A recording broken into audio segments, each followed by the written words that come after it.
Salve, salve galerinha sensacional! Tranquilo, tranquilo?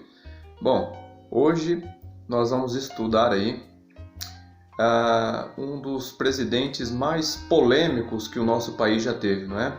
Getúlio Dornelles Vargas, o gaúcho aí de São Borja, não é? Que ocupou a presidência da República de 1930 a 1945.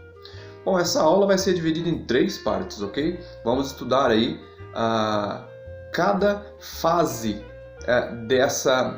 desse poder, desse político aí, desse presidente, ok? Então a primeira fase é a que vai de 1930 a 1934, que também é conhecido aí como governo provisório, ok? Bom, mas vamos lá. Quais foram as primeiras medidas que Getúlio Vargas toma assim que toma o poder, né? O que ele vai fazer?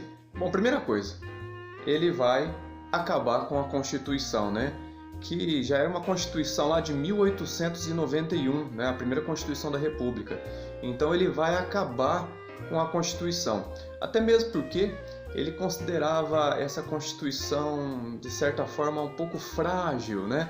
Na questão de que ela dava muito autonomia aos estados, né? E Getúlio Vargas, ele sempre foi aí adepto ao centralismo, né? Ele gostava de centralizar todo o poder da nação em suas mãos, um poder mais centralizador aí.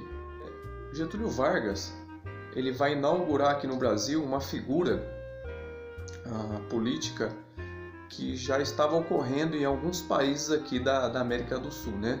Que é a figura do populista. Ele foi um presidente populista, né? Professor, mas o que seria aí um presidente populista? É aquele presidente que tenta manipular as massas, não é? É um político altamente demagogo, né?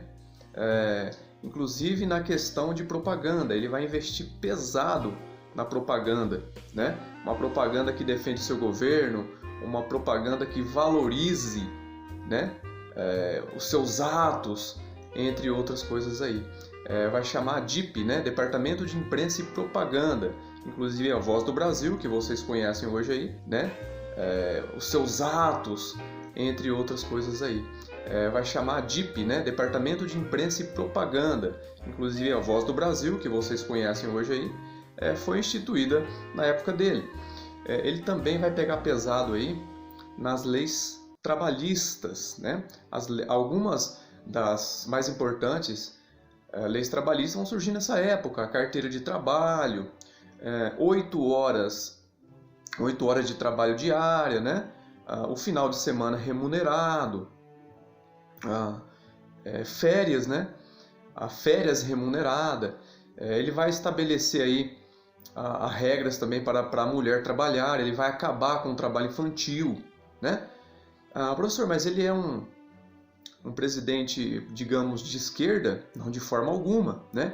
Então ele vai fazer o quê? Ele vai simplesmente ceder nesses pontos para acalmar as revoltas populares, as revoltas trabalhistas, né? Ele não vai ceder no total.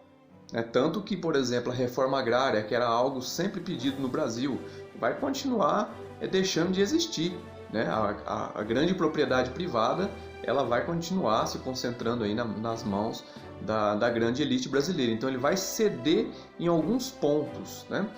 Outra coisa aí que é característica do governo populista, né? É o nacionalismo, aquele forte nacionalismo. Então é da época dele a Petrobras, né? A defesa aí do produto nacional, né? Vale do Rio Doce, também conhecido hoje como Vale. Então ele é altamente nacionalista, né? Por exemplo, vai ser lei nessa época aí, pelo menos 2/3 dos funcionários das indústrias terão que ser brasileiros, né? Por que isso? Porque Getúlio Vargas, ele era contra o estrangeirismo, né? Os estrangeiros traziam ideias que ele não aceitava muito bem, como o socialismo, como o comunismo, como o anarquismo, né? Essas ideias daí não são aceitas por ele de forma alguma. ok? Então por isso ele vai estabelecer então aí o 2/3. Então era a lei, 2/3 dos funcionários das indústrias tinham que ser brasileiros. Chamamos de Era Vargas, né? Foi uma guerra que ocorreu aí, que nós damos o nome de Revolução Constitucionalista de 1932. Na verdade, no início dessa revolução, vários estados iam participar. Minas ia participar, alguns estados da região Nordeste iam participar. Porém, no final, São Paulo acabou ficando sozinho contra as forças federais, né? Contra as forças de Getúlio Vargas. Bom, o que São Paulo queria, professor? Bom, São Paulo reivindicava 3 pontos. Primeiro, São Paulo queria uma Constituição. Para quê? Para poder voltar a participar da política, não é? Vamos lembrar que anteriormente na política oligárquica ou política do café com leite, basicamente São Paulo e Minas revezavam-se ali no poder federal. Então, primeira coisa, uma Constituição. Segunda coisa, São Paulo não concordava com o interventor que Vargas havia colocado ali, que era basicamente um boneco, né? Um boneco de Vargas. Eles queriam um interventor civil e paulista. Getúlio Vargas colocava como interventores estaduais aí pessoas da confiança dele. E em terceiro lugar, São Paulo queria eleições presidenciais, né? Queria que tivesse aí eleições para presidente. Bom, a revolução vai ter início em 9 de julho, né? É por isso que em São Paulo 9 de julho é feriado, porque é a data do início dessa revolta armada. São Paulo, infelizmente, vai levar a pior, pelo menos no campo de batalha, vamos dizer assim, não é? Porque no cenário diplomático, na política, na verdade, Getúlio Vargas vai ceder aí às reivindicações dos paulistas, né? Da elite paulista. Então, depois que a revolta armada termina, né? Ela dura 3 meses, depois que ela termina, Getúlio Vargas vai reunir um colégio constitucional, né, para elaborar essa nova Constituição que vai acontecer. Teremos eleições presidenciais, porém, todavia, essas eleições não serão diretas, tá, pessoal? Vai ser esse colégio eleitoral aí que vai eleger o novo presidente. E adivinham quem será esse novo presidente? Getúlio Vargas. E Getúlio Vargas também vai ceder na questão do interventor, né? Ele vai colocar ali como interventor um outro nome, tá? Um outro nome, será um civil aí, mais próximo dos paulistas, né? Então, de certa forma aí, a guerra, né, essa guerra civil aí que aconteceu, não foi de todo em vão, né? Não foi de todo em vão.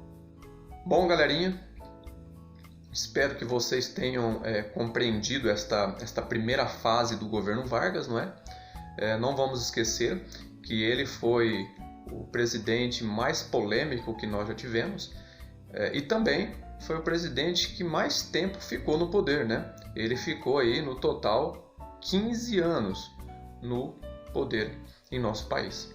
Não percam as próximas aulas, tá, pessoal? Se tiver alguma dúvida, algum questionamento, por favor, deixe aí que a gente vai estar respondendo para vocês na medida do possível aí, ok? Tchau, tchau. Bons estudos para todos e até logo.